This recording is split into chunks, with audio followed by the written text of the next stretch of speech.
Jimmy Bakker was once one of the most recognizable pastors in modern American history, a man who preached heaven on television screens across the world while quietly building an empire fueled by greed, deception, and moral collapse. Born in 1940 in Muskegon, Michigan, Bakker grew up immersed in Pentecostal Christianity, surrounded by sermons about salvation, sacrifice, and divine reward. By his early adulthood, he had already learned something crucial, not just how to preach faith, but how to sell it. In the 1970s and 1980s, Bakker rose to prominence as a televangelist, co-founding what would become the PTL Club, short for Praise the Lord, or, as critics later joked, Pass the Loot. The program blended Christian preaching with entertainment, heartfelt testimonies with glossy production, and constant fundraising appeals with promises of spiritual transformation. Bakker's style was warm and emotive. He spoke not as a stern preacher, but as a friendly guide, someone who seemed to understand personal struggle,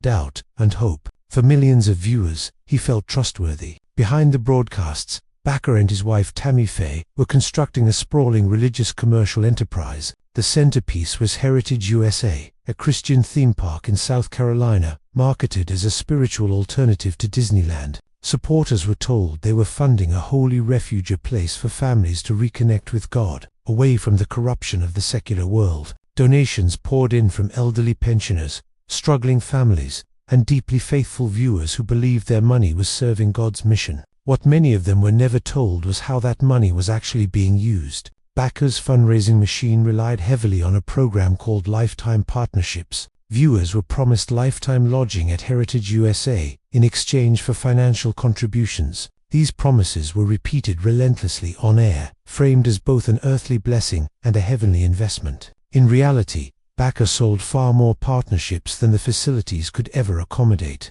Tens of thousands of supporters believed they were entitled to benefits that would never exist. As donations skyrocketed, Bakker's personal lifestyle became increasingly extravagant. He lived in luxury while preaching humility. He traveled in private jets while urging viewers to sacrifice. Reports later revealed expenses that included gold-plated bathroom fixtures, lavish mansions, luxury cars, and personal spending that blatantly contradicted the values he preached. Faith wasn't just his calling, it was his business model. Cracks began to form in the late 1980s. Internal whistleblowers, skeptical journalists, and financial investigators started asking questions about the flow of money inside PTL. Where exactly were the donations going? How were funds being accounted for? Why were financial records so tightly controlled? Bakker responded not with transparency, but with deflection, intimidation, and spiritual rhetoric. Critics were labeled enemies of God. Doubters were accused of attacking the church.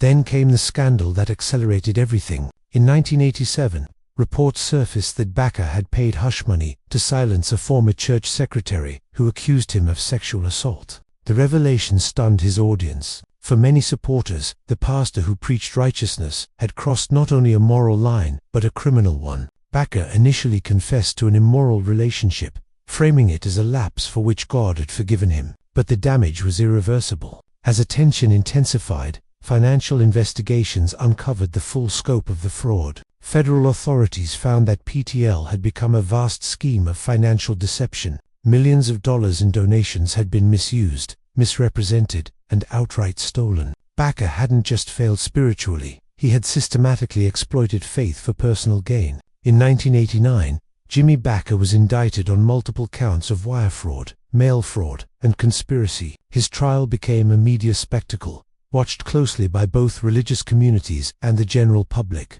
Prosecutors laid out meticulous evidence showing how Bakker knowingly oversold partnerships, diverted donor funds, and misled supporters on a massive scale. Former followers testified about giving away life savings because they trusted Bakker's promises of divine reward. The verdict was devastating. Bakker was convicted and sentenced to 45 years in federal prison, along with a massive fine. While the sentence was later reduced on appeal, the symbolic weight of it was immense. A pastor who once claimed to speak for God was now branded a con artist in the eyes of the law. The aftermath rippled far beyond Bakker himself. The Televangelist movement suffered a major blow to its credibility. Faith leaders scrambled to distance themselves from PTL. Donors pulled back. Churches faced growing skepticism from the public. For many viewers, Bakker's downfall planted a seed of doubt that would never fully fade. If this preacher lied, who else might be lying too? Bakker served several years in prison and was released in the mid-1990s.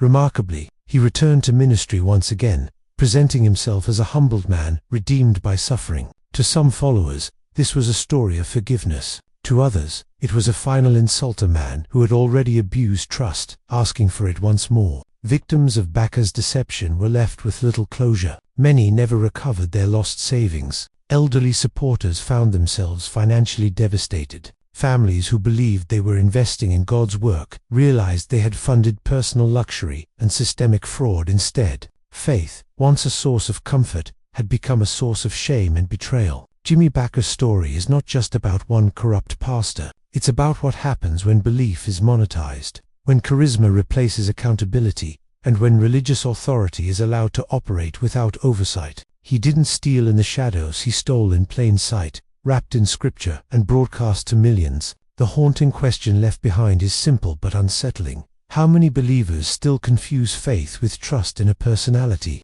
And how many modern pastors continue to preach heaven while secretly living in sin? What part of this case shocked you the most? Would you have escaped or fallen into the trap? Let me know in the comments.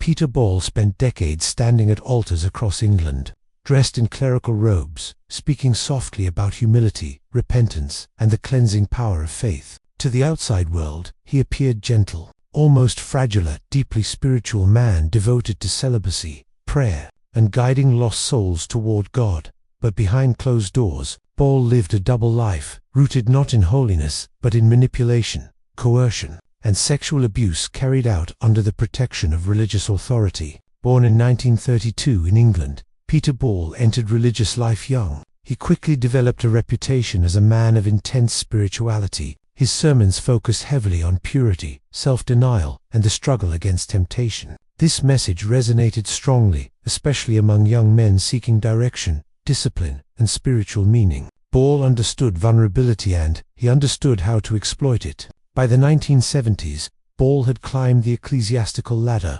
eventually becoming Bishop of Lewes within the Church of England. His influence expanded rapidly. He founded religious communities centered on strict asceticism and obedience, drawing in young men who admired his perceived holiness. Many believed they were entering a sacred mentorship. What they were actually entering was a carefully constructed trap. Ball's abuse followed a chillingly consistent pattern. He targeted young men struggling with identity, faith, or sin. He framed their emotional confusion as spiritual failure, convincing them that obedience to him was obedience to God. Private spiritual counseling sessions became tools of control. Victims later described being coerced into naked rituals, physical contact, and psychological submission, all disguised as religious purification. What made Ball especially dangerous was the way he blended abuse with doctrine. He taught that suffering could cleanse sin, that humiliation was a path to holiness, that resistance was evidence of spiritual weakness. Victims were left deeply confused, shamed not only of what had happened to them, but of their own doubts. Many believed they had failed God. The abuse went on for years. By the early 1990s, some victims finally found the courage to speak. Allegations were reported to church authorities and police. What followed was not justice but silence. Senior figures within the Church of England downplayed the claims. Internal handling replaced criminal investigation. Ball was quietly encouraged to step back from public ministry, framed not as a predator but as a man overwhelmed by stress. In 1993, Ball accepted a police caution for gross indecency, an extraordinary moment that should have ended his influence permanently. Instead, he continued to have access to victims. The caution was not widely disclosed. The church failed to warn congregations. Ball was allowed to remain within religious circles, treated with sympathy rather than scrutiny. Even more disturbing was the role played by powerful allies outside the church. Ball was well connected, admired by figures in Britain's upper class. Written support was provided by influential individuals who described him as gentle,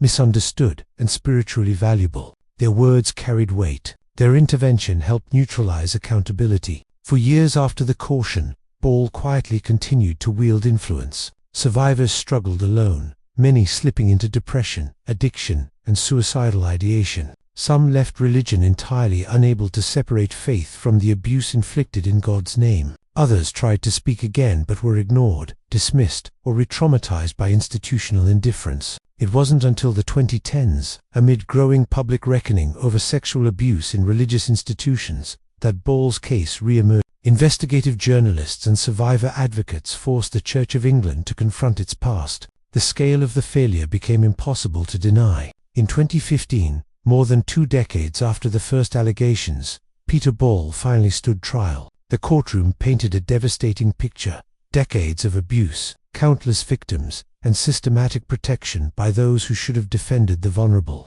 Testimonies revealed how Ball used Scripture as a weapon, turning faith into leverage and confession into captivity. Ball pleaded guilty to multiple counts of misconduct and abuse. He was sentenced to prison at the age of 83, though the sentence was symbolic compared to the lifetime damage inflicted. It represented something survivors had been denied for decades: acknowledgement. The fallout was seismic. The Church of England issued public apologies. Independent investigations confirmed what survivors had long said, that institutional failure, deference to power, and fear of scandal had enabled abuse to continue. Policies were rewritten. Safeguarding became mandatory. But for many victims, the reforms came far too late. Peter Ball died in 2019. He never expressed genuine public remorse. His legacy is not one of redemption, but of betrayal of faith, trust, and the most basic moral responsibility of a pastor. His story exposes a brutal truth: corruption doesn't always shout. Sometimes it whispers from a pulpit, cloaked in gentleness and Scripture, protected not by secrecy alone, but by respectability. When pastors preach heaven but live in sin, the damage extends far beyond individual crimes. It fractures faith itself. It teaches victims that silence is holiness, and suffering is obedience. And it leaves behind a chilling lesson: evil does not always look monstrous. Sometimes it looks holy. What part of this case shocked you the most? Would you have escaped, or fallen into the trap? Let me know in the comments. For decades, Bernard Preynat stood before congregations in Lyon, France, clad in clerical robes, speaking about morality, compassion, and spiritual guidance. Parents entrusted him with their children. Church leaders trusted him with responsibility. Communities trusted him with access. What almost no one outside a small circle of victims understood was that behind the calm voice and gentle authority was a serial abuser whose crimes were not only ignored but actively shielded by the institution that claimed to represent God. Born in 1945, Preynat entered the Catholic priesthood during a time when the Church's authority in France remained largely unquestioned. He was assigned to youth groups beginning in the 1970s, an environment that placed him directly in contact with boys and adolescents. To parents, this was a blessing. To Preynat, it was opportunity. The abuse began quietly. Victims later described being isolated during camps, retreats, and youth activities. Preynat used spiritual language and emotional manipulation to normalize behavior that should have triggered immediate alarm. Touch was reframed as affection. Silence was framed as obedience. Confusion was cast as temptation. Many children did not yet have language for what was happening to them, only the deep sense that something was terribly wrong. What makes Preynat's case especially horrifying is not only the abuse itself, but how many people knew, and how little they did. By the 1980s and 1990s, complaints had reached church leadership. Parents raised concerns. Some victims spoke directly to bishops. Internal reports were filed. And yet Preynat was repeatedly moved, not removed. Quiet transfers replaced accountability. New youth groups replaced old ones. Each move brought fresh access to children and fresh opportunities for abuse. The message was unmistakable. Protecting the institution mattered more than protecting children. For years, survivors lived with the consequences. Many suffered depression, addiction, broken relationships, and a profound sense of betrayal, not just by Preynat, but by the church that taught them right from wrong, while allowing wrongdoing to continue. Some walked away from faith entirely. Others held on, burdened by guilt that was never theirs to carry. The truth remained largely buried until the 2010s, when survivors began organizing and speaking collectively, refusing to accept silence any longer. A group of former victims pushed for accountability, not just for Preynat, but for those who enabled him. Their efforts triggered one of the most significant religious abuse reckonings in modern French history. investigations revealed that senior church figures had known about Preynat's behavior for years. Chief among them was Cardinal Philippe Barbarin, one of the most powerful Catholic leaders in France. Evidence showed that warnings had reached his office and, yet Preynat remained in ministry, interacting with children even after previous allegations were considered credible. The public reaction was explosive. For many in France, the case shattered the final illusion that abuse was limited to isolated bad apples. This was systemic failure, intentional inaction justified by fear of scandal. Faith was being used, not as moral guidance, but as insulation. In 2016, Bernard Preynat was arrested. During questioning, he admitted to abusing dozens of children over several decades. The scale was staggering. Survivors described patterns of manipulation,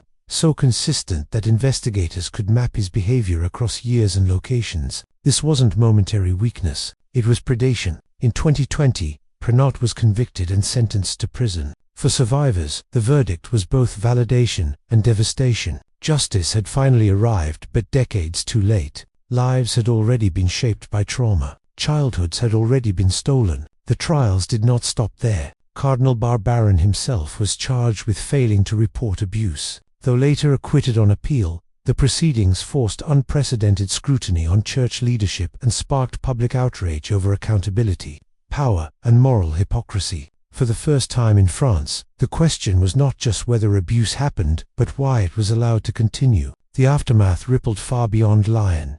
The French Catholic Church commissioned an independent investigation that ultimately revealed tens of thousands of victims nationwide over decades. The findings confirmed what survivors had long known. Abuse was not accidental, it was structural, and silence wasn't ignorance, it was policy. Bernard Preynat's story exposes a devastating truth about religious authority. When institutions prioritize image over integrity, predators thrive. His sermons about morality were hollow. His teachings about obedience became tools of control, and the Church's failure to act turned faith into a shield for crime. Even now, survivors continue to speak, not because the wounds have healed, but because silence nearly killed them. Their courage forced a reckoning that reshaped French society's relationship with religious power. The haunting question left in Preynat's wake is not simply how one man abused his position, but how many others were allowed to do the same, because the institution chose protection over truth. When pastors preach heaven while living in sin, the damage does not end with a conviction. It lives on in broken trust, lost faith, and a legacy of suffering that no sermon can erase. What part of this case shocked you the most? Would you have escaped, or fallen into the trap? Let me know in the comments. Ekman stood at the center of one of Scandinavia's most influential modern Christian movements, a pastor whose voice shaped tens of thousands of believers across Sweden and Europe. Charismatic, articulate, and fiercely confident, Ekman preached about divine authority, spiritual warfare, and the rewards of obedience. For many followers, he was not just a preacher, he was a prophet. But beneath the polished sermons and global conferences was a slow-burning corruption of power, money, and control that would leave an entire faith community fractured and betrayed. Born in 1950 in Sweden, Ekman trained in theology before encountering the American Word of Faith movement in the late 1970s. What he absorbed there would define his ministry: prosperity doctrine, unquestioned pastoral authority, and the belief that spiritual leaders were divinely appointed and therefore beyond ordinary criticism. When Ekman returned to Sweden, he brought this ideology with him, an approach that clashed sharply with the country's traditionally restrained Lutheran culture. In 1983, Ekman founded Word of Life, Livets Ord, in Uppsala. What began as a small charismatic congregation rapidly evolved into a powerful religious institution, complete with its own Bible school, publishing arm, global missions, and media presence. Ekman's sermons were intense and authoritative. He claimed spiritual insight into world events, personal destinies, and divine will. Followers were taught that obedience to leadership was obedience to God.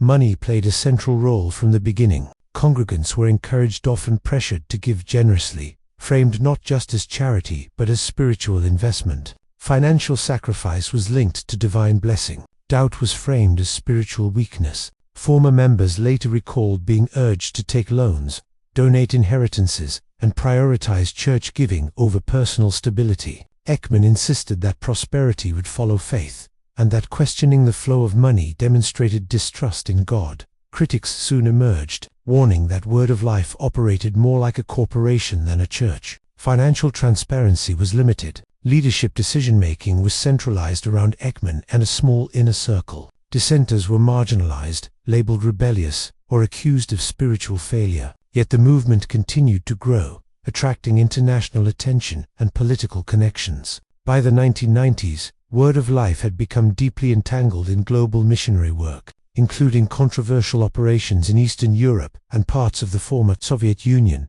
Ekman publicly aligned himself with authoritarian regimes he believed supported Christian values, downplaying human rights concerns in favor of ideological alignment. These choices disturbed observers, who questioned whether faith was being used to justify proximity to power rather than moral accountability. Inside the movement, former insiders describe an atmosphere of fear masked as devotion. Questioning leadership was dangerous not legally, but spiritually. Members were warned that leaving the church could invite divine punishment or personal ruin. Relationships outside the movement were discouraged. Ekman's voice dominated not only sermons, but personal decisions involving marriage, career, and family. As years passed, scandals quietly mounted. Former Bible school students came forward describing psychological manipulation, coercive practices, and emotional abuse. Some reported that Ekman's teachings fostered guilt, dependency, and identity loss. Others spoke about authoritarian discipline disguised as spiritual correction. While criminal charges were rare, the ethical damage was profound. Then came the moment that shattered the movement. In 2014, without warning, Ulf Ekman announced his departure, not just from Word of Life, but from Protestantism entirely. He revealed that he was converting to Roman Catholicism. For tens of thousands of followers who had been taught that Catholicism was doctrinally corrupt, spiritually dangerous, and fundamentally wrong, the announcement was devastating. The shock was not theological, it was existential. Ekman had spent decades presenting his spiritual authority as divinely inspired and unquestionably correct. He had demanded loyalty, sacrifice, and obedience based on that authority. Now, without apology, he declared that he had been wrong. Not partially wrong, fundamentally wrong. Former followers described the experience as spiritual whiplash. If Ekman had been mistaken about core truths, what else had been built on illusion? What had their sacrifices been for? Where did responsibility lie for the years of financial pressure, emotional control, and fractured relationships? Ekman offered no systematic reckoning. He did not address accusations of manipulation. He did not invite independent investigation. He framed his conversion as a personal journey guided by God, leaving followers to reconcile decades of absolute claims with sudden humility. For many, this silent retreat felt like abandonment. In Sweden, journalists began revisiting Word of Life's past. Reports highlighted the lack of accountability, the culture of submission, and the human toll on former members. Mental health professionals noted patterns common to high-control religious movements: loss of autonomy, fear-based loyalty, and difficulties reintegrating into society after leaving. Though Ekman was never convicted of financial crimes, his case exposes another form of corruption, one that hides behind legality: the corruption of influence, the moral breach of demanding total trust while refusing total accountability, the sin of shaping lives irrevocably without owning the consequences. Word of Life continues to exist today, though in a transformed and diminished state. Many leaders distanced themselves from Ekman's legacy. Others quietly left. A generation of believers was left questioning not only a pastor, but the very concept of spiritual authority. The story of Ulf Ekman is not about handcuffs or prison sentences. It is about the damage done when faith becomes centralized around one man's certainty, when obedience replaces conscience, when questioning is treated as betrayal. He preached heaven with conviction. He demanded belief without doubt. And yet, when the foundation cracked, he walked away from the structure he built, leaving his followers to sift through the rubble alone. The chilling reality is this: corruption does not always end in scandal. Sometimes it ends in silence, unanswered questions, and a generation struggling to rebuild trust after surrendering it completely. What part of this case shocked you the most? Would you have escaped, or fallen into the trap? Let me know in the comments. In the quiet Swedish village of Knutby, surrounded by forests and farmland, few residents imagined their community would become synonymous with one of Europe's most disturbing religious crime cases. Cliffby was a place of order, routine, and deep Lutheran tradition. Exactly the kind of environment where faith carried weight and authority figures were rarely questioned. At the center of that environment stood Pastor Helge Fossmo, a man who preached devotion, obedience, and divine purpose while orchestrating manipulation, abuse, and ultimately, murder. Born in 1971, Fossmo did not begin his life as a monster in the public eye. He was intelligent, articulate, and deeply interested in theology. In the late 1990s, he became associated with the Knutby Philadelphia congregation, a Pentecostal group that had gradually drifted away from mainstream religious oversight. What distinguished Knutby was not just its doctrine, but its intensity. Members lived close to one another, worshipped together constantly, and submitted deeply personal aspects of their lives to church leadership.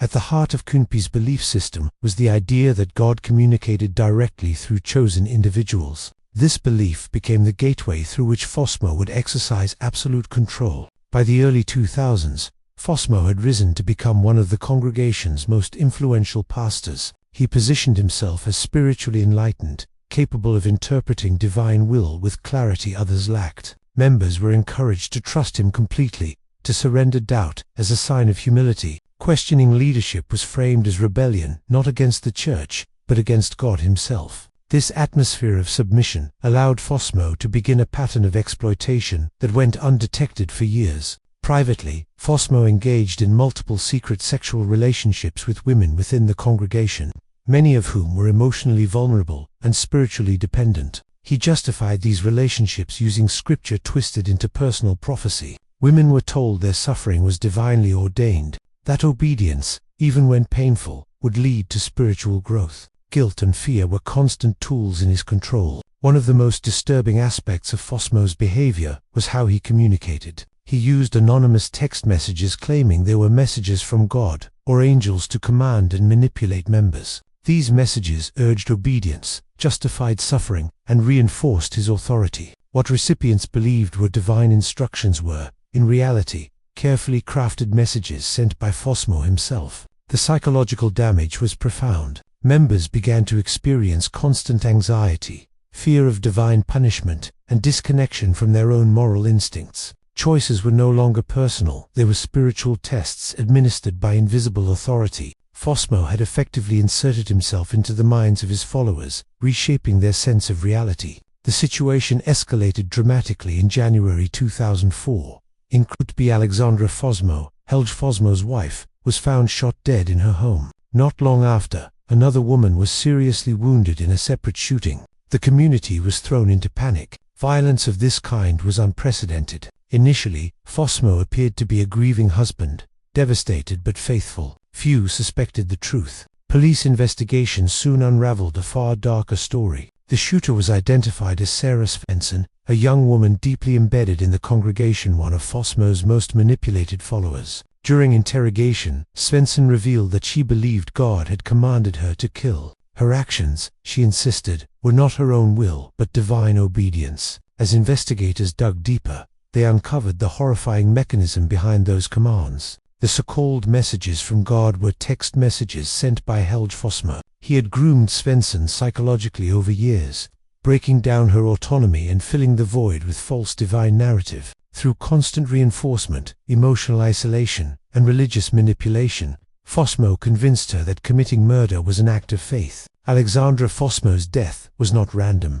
It was a calculated step in a larger pattern of control. Evidence revealed that Fossmo wanted his wife out of the way so he could pursue other relationships within the congregation, free from scrutiny. Rather than divorce something that would have damaged his image, he chose secrecy, spiritual coercion and manipulation leading to homicide. The revelation shocked Sweden. When Fossmo was arrested and charged, the case dominated national and international media. Court proceedings exposed a level of psychological abuse rarely seen so explicitly in religious contexts. Prosecutors laid out how Fossmo exploited faith, authority, and mental vulnerability to bend others to his will. Text messages were read aloud in court commands framed as divine law, slowly escalating from obedience to violence. In 2004, Helge Fossmo was convicted of instigating the murder of his wife and attempted murder of another woman. He received life imprisonment, a sentence reflecting both the severity of the crime and the extreme betrayal of trust involved. Sarah Svensson was convicted as well, though her sentence reflected recognition of the profound psychological manipulation she had endured. For former members of Kuntby Philadelphia, the trial was only the beginning of the aftermath. Many struggled to reconcile their memories with the truth. Relationships within the community collapsed. Parents questioned how they could have allowed their children to grow under such influence. Survivors described long-term trauma, panic disorders, nightmares, loss of identity, and an inability to trust not only religious leaders but their own judgment. Experts later classified Kuntby as a high-control religious environment, noting classic signs of cult dynamics, isolation, authoritarian leadership, suppression of dissent, and use of fear to enforce obedience. What made the case particularly chilling was how subtle and normalized the control had been wrapped in scripture, tradition, and community values. The church in Sweden faced intense scrutiny. How could such an environment exist without external intervention? Why were warning signs ignored? Critics argued that the fear of appearing intolerant toward religious expression allowed abuse to flourish unchecked. Years later, Fossmo continued to draw attention from prison. Reports emerged that he attempted to exert spiritual influence, even behind bars, raising new concerns about the durability of manipulative personalities once authority has been tasted. The Kuntby case stands as one of Europe's clearest examples of belief weaponized into violence. This was not a crime of passion or rage, was a crime of doctrine and control. Fossmo did not pull the trigger himself. He didn't need to. He had already reshaped another person's mind to do it for him. The deeper tragedy is not only that lives were lost, but that faith itself was used as the tool of destruction. The very system meant to guide morality became a mechanism for erasing it. When pastors preach heaven but live in sin, the fallout does not end at betrayal. It can escalate to annihilation. Trust becomes leverage, belief becomes a weapon, and the most terrifying realization follows. Evil does not always reject faith. Sometimes it studies it, then bends it to serve its darkest purpose. What part of this case shocked you the most? Would you have escaped or fallen into the trap? Let me know in the comments. For more than 4 decades, Father Fernando Karadima was one of the most powerful and influential priests in Chile, a spiritual gatekeeper whose approval could determine who rose within the Catholic hierarchy and who remained invisible. From the outside, he appeared almost saintly, elderly, soft-spoken, deeply devout. Young seminarians sought him out, parents trusted him unquestioningly, and bishops shielded him instinctively. Yet behind the walls of his parish, faith was being twisted into a system of domination that left generations of men spiritually shattered. Born in 1930, Karadima entered the priesthood young and quickly established himself at El Bosque Parish in Santiago, a wealthy and influential district. From this position, he cultivated more than followers, he cultivated protégés. Young men with aspirations for priesthood were drawn to him, believing proximity to Karadima meant proximity to God. He presented himself as a spiritual father, healer, and moral compass. What he actually offered was control. Karadima's influence did not come from overt force. It came from proximity to power and the mystique of holiness. He discouraged external friendships, encouraged isolation, and fostered intense emotional dependency. Confession became surveillance. Spiritual guidance became leverage. Obedience was framed as the highest virtue, and dissent as spiritual failure. Those closest to him were expected to submit entirely to his teachings, his interpretations of God's will, and eventually, his physical presence. The abuse followed a chillingly ritualized pattern. Victims later described being summoned for private meetings, framed as moments of grace or correction. Karadima blurred boundaries deliberately, using prolonged physical contact and invasive behavior while insisting it was spiritually purifying. Any discomfort was reframed as temptation or weakness. Victims were told their reactions proved moral deficiency, not wrongdoing by the priest. Fear ruled everything. Karadima warned victims that speaking out would destroy the church, damn their souls, or ruin their future vocation. He convinced many that silence was holiness and endurance was obedience. Some were told directly that reporting abuse would mark them as liars, sinners, or enemies of God. What made Karadima especially dangerous was not just his behavior, but his network. He mentored future bishops. He influenced Vatican appointments. This meant that when victims eventually tried to speak, Their complaints were filtered through disciples who owed their careers to the man being accused. Investigations stalled, reports vanished. Accusations were dismissed as misunderstandings or spiritual attacks. For years, nothing happened. The damage compounded in silence. Victims struggled with depression, addiction, and shattered identities. Some abandoned religious life entirely. Others stayed, trapped by guilt and fear. Their suffering was invisible, absorbed into a system that prioritized reputation over truth. It wasn't until the 2000s that the barrier finally cracked. Survivors, now adults, joined forces and went public. Their testimonies were detailed, consistent, and devastating. They spoke not just of abuse, but of systematic psychological control. The stories spread beyond Chile, carried by journalists who traced Karadima's reach through church hierarchies like roots beneath the soil. The Vatican could no longer ignore it. In 2011, following internal investigation, the Congregation for the Doctrine of the Faith found Karadima guilty of abuse of minors and abuse of power. The punishment, however, stunned many. Rather than prison, Karadima was sentenced to a life of prayer and penance, effectively house arrest within a convent. To survivors, it felt like another betrayal. The scandal detonated outward. Attention turned to Karadima's protégés, men who had defended him, dismissed victims, and obstructed justice. Among them were influential Chilean bishops who would later face resignations amid mounting pressure. Trust in the Catholic Church in Chile collapsed almost overnight. Public outrage reached historic levels. Demonstrations filled the streets. Churches emptied. Victims demanded accountability, not only for Karadima, but for every official who enabled him. The case became emblematic of global clerical abuse, proof that corruption did not always take the form of rogue individuals, but of institutional complicity. Karadima remained defiant until the end. He denied wrongdoing, expressed no remorse, and died in 2021 without ever confronting his victims directly. For many survivors, his death was not closure, it was confirmation that justice delayed is often justice denied. The enduring damage, however, could not be buried with him. Chile's relationship with religious authority changed permanently. Faith gave way to skepticism. Obedience gave way to scrutiny. The image of sanctity that once protected abusers was irreparably cracked. Father Fernando Karadima preached holiness, discipline, and devotion. He inspired vocations and shaped careers, but behind that image, he built a system of fear that used God as justification and silence as currency. His story reveals a darker truth about corruption in religion. Sometimes the greatest crimes are committed not loudly, but gently through whispered guidance, trusted authority, and years of silence enforced by fear. When pastors preach heaven but live in sin, the damage is not confined to victims alone. It radiates outward, poisoning institutions, destroying trust, and leaving entire nations to ask the same haunting question. How many warnings were heard and ignored before faith became a prison? What part of this case shocked you the most? Would you have escaped or fallen into the trap? Let me know in the comments.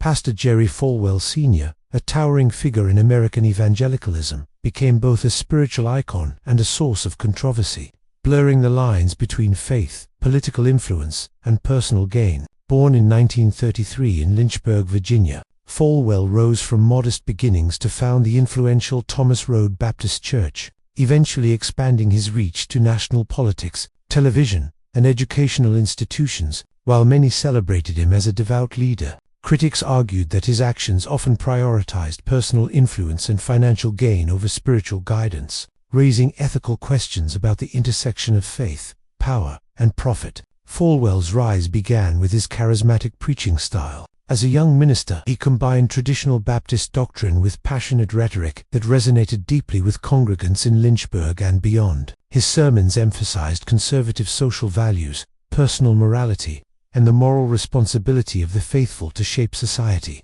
This messaging, delivered with fiery conviction, attracted thousands of followers and positioned him as a central figure in the burgeoning evangelical movement. By the 1960s and 1970s, Falwell had established Thomas Road Baptist Church as a prominent institution. He founded Liberty University, a conservative Christian college that became a flagship of evangelical education. Through this platform, he extended his influence, drawing students, donors, and political attention. At the same time, Falwell entered television and radio, creating a media presence that amplified his message to millions nationwide. His ability to blend spiritual authority with media-savvy tactics allowed him to cultivate a following that extended far beyond the local congregation. Despite public acclaim, Falwell's methods and motivations often sparked debate. Critics accused him of using religion to consolidate power, funnel donations into personal projects, and gain political leverage. Church finances, while technically separate from his personal accounts, were managed in ways that critics argued allowed him disproportionate control and benefit. High-profile fundraising campaigns, media ventures, and expansion of educational institutions created financial empires tied directly to his personal influence. Falwell's political engagement further complicated his legacy. He was instrumental in founding the Moral Majority in the late 1970s, a conservative political movement that mobilized evangelical Christians into the American political sphere. While framed as a moral crusade, many argued that his initiatives served to increase his national profile and consolidate influence over both religious and civic institutions. Through these channels, he gained access to prominent political figures, legislative platforms, and media coverage, allowing him to shape public discourse while reinforcing his authority as a spiritual leader. The most controversial aspects of Falwell's career involved the overlap of personal gain and spiritual authority. He received substantial compensation from the institutions he founded, controlled significant financial resources, and wielded influence in ways that critics described as ethically questionable. Detractors argued that his messaging, particularly around social issues, often served to solidify his power and attract donations rather than purely guide spiritual growth. In this context, the line between preaching heaven and living comfortably and controversially became a focal point of national debate. Allegations of personal indulgence further fueled public scrutiny. Investigative journalists reported on lavish spending, high salaries, and the use of institutional resources to support lifestyle choices that seemed inconsistent with a strict moral code.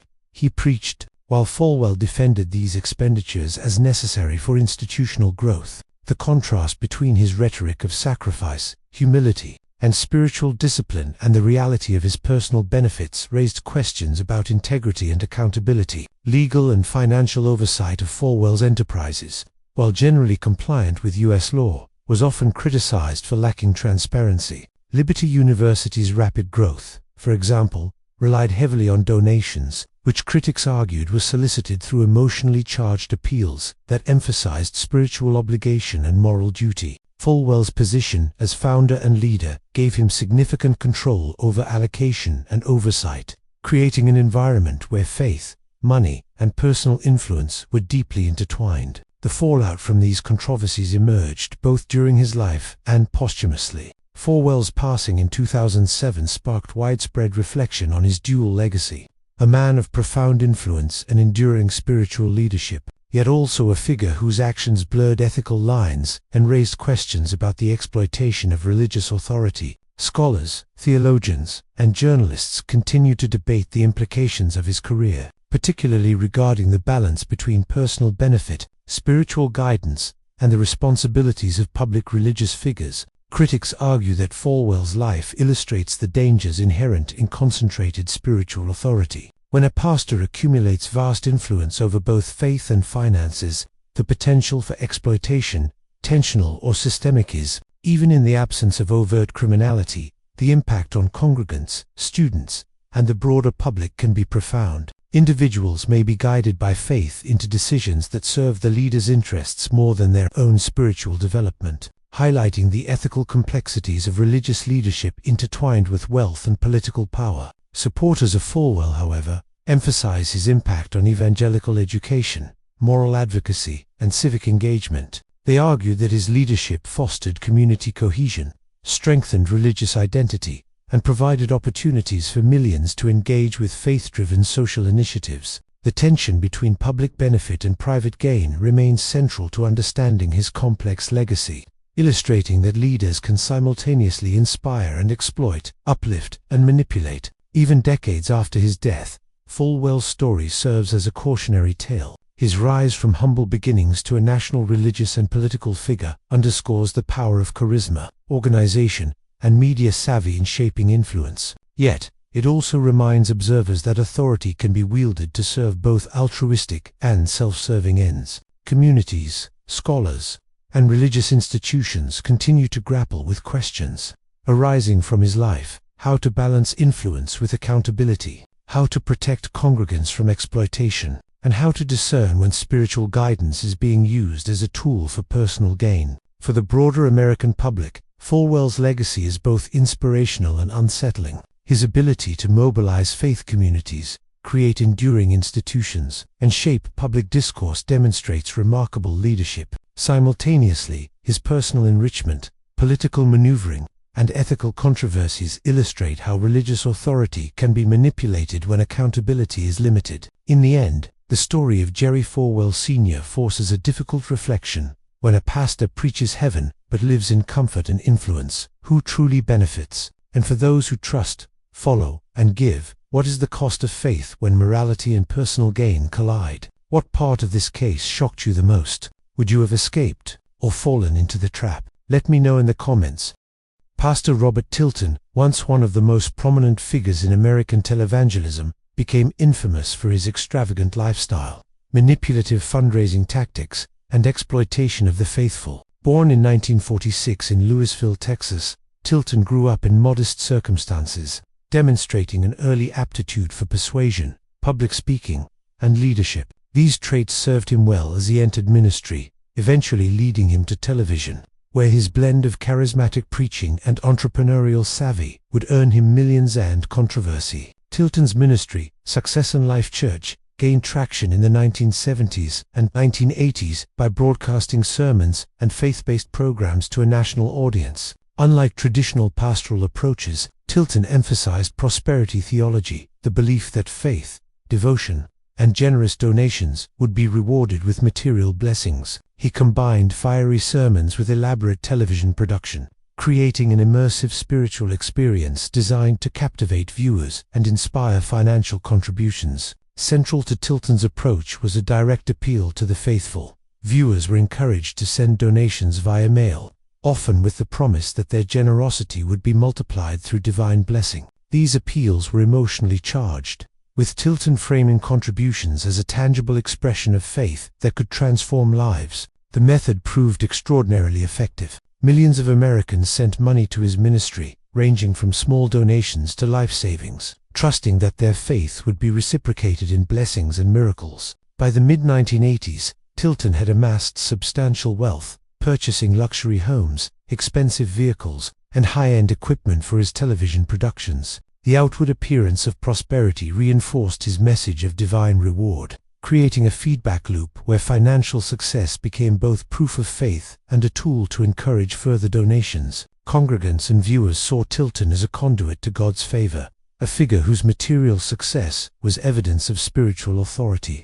However, investigative journalists began to uncover troubling details about the operations behind Tilton's televised ministry. Reports revealed that much of the money sent by viewers had been misappropriated or diverted into personal enrichment. Mailings often solicited donations under misleading pretenses, implying that gifts would directly fund charitable or miraculous projects, when in reality funds supported Tilton's lifestyle and the expensive production of his broadcasts. The revelations sparked outrage among viewers, media outlets, and regulators. In 1991, a 2020's investigative report aired footage showing Tilton's ministry discarding prayer requests and donation envelopes without processing them, highlighting the disconnect between the promises made to viewers and the actual use of funds. This expose confirmed suspicions that faith had been commodified, and that Tilton's operation was as much a business as a ministerial bayat, one exploiting deeply held beliefs for financial gain.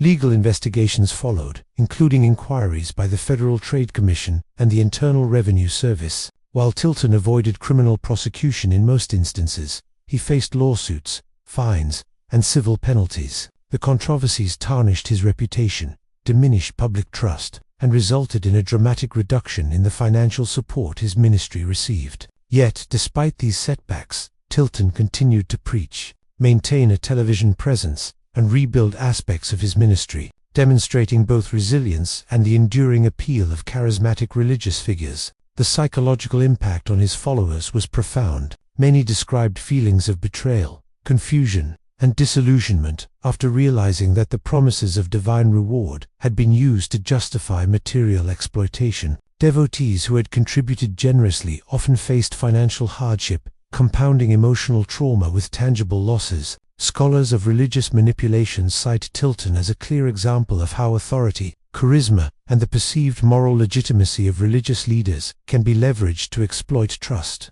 Tilton's story also raised broader ethical questions about televangelism, media, and the commercialization of faith. His methods illustrated a model in which religious authority could be used as a tool for persuasion, emotional manipulation, and wealth accumulation, particularly when oversight and accountability were limited. Regulatory bodies and watchdog organizations emphasized the need for transparency, financial reporting, and ethical standards to protect vulnerable followers and maintain public trust in religious institutions. Despite the scandal, Tilton's life and career reveal a complex portrait. Supporters argue that his broadcasts brought comfort, hope, and inspiration to millions, providing a sense of community and spiritual engagement. Critics counter that his exploitation of faith for personal gain caused irreparable harm, undermining trust in religious leadership and demonstrating the dangers of unregulated spiritual authority. Tilton's legacy is a cautionary tale for believers and institutions alike. His career underscores the vulnerability of individuals who place absolute trust in charismatic leaders, particularly when such leaders combine religious authority with media influence and financial control. The story demonstrates the necessity of vigilance, accountability, and ethical oversight in faith-based organizations, emphasizing that spiritual guidance should not be leveraged for personal profit at the expense of the faithful. Even decades later, Robert Tilton's name evokes both nostalgia and controversy. He remains a study in the power of charisma, media, and the promise of divine favor, a potent combination that, when misused, can transform faith into a vehicle for exploitation. Survivors of his ministry continue to grapple with the emotional and financial fallout, reflecting on the ease with which trust, hope, and devotion can be manipulated by those in positions of spiritual authority. In the end, Tilton's story forces a stark reflection.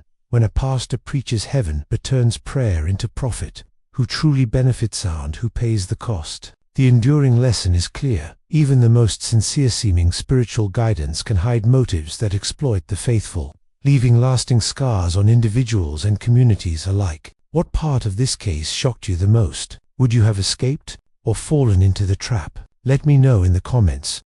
Pastor Eddie Long, a once revered figure in American megachurch circles, became a symbol of both spiritual influence and moral controversy. Born in 1953 in Charlotte, North Carolina, Long rose from humble beginnings to lead New Birth Missionary Baptist Church, one of the largest and most influential African American churches in the United States. With a magnetic presence, an authoritative preaching style, and an ability to connect personally with congregants, Long cultivated immense loyalty and trust. However, beneath this exterior of spiritual guidance lay allegations of exploitation and abuse that would challenge the perception of faith, trust, and pastoral authority. Long's ministry grew rapidly during the 1990s and 2000s, fueled by his compelling sermons, community outreach, and ability to inspire devotion among thousands. He emphasized prosperity theology, teaching that faith, obedience, and giving would result in both spiritual and material blessings.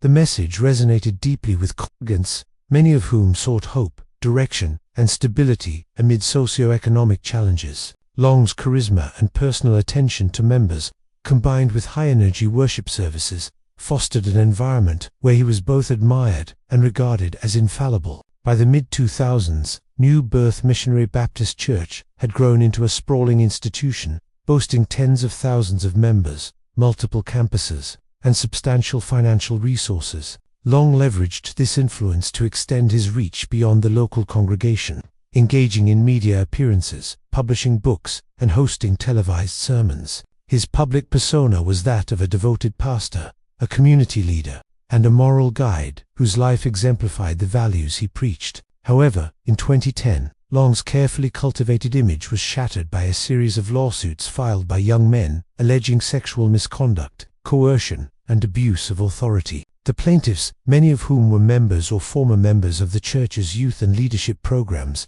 claimed that Long had exploited his position of spiritual authority to initiate sexual relationships under the guise of mentorship and guidance. The allegations were deeply disturbing, as they highlighted the ways in which power, trust, and religious authority could be manipulated to prey upon vulnerable individuals. The lawsuit sparked national outrage and intense media scrutiny. Reports detailed how Long's influence within the church created an environment where questioning authority was discouraged, and obedience was framed as a moral and spiritual imperative. Congregants were often taught to view Long's guidance as divinely inspired, which intensified the psychological impact on those alleging abuse. Critics emphasized that Long's dual role as spiritual leader and moral authority amplified his ability to manipulate trust, making the allegations even more shocking. Long initially denied the allegations, framing them as attempts to defame his character and undermine his ministry. However, the sheer number of accusers,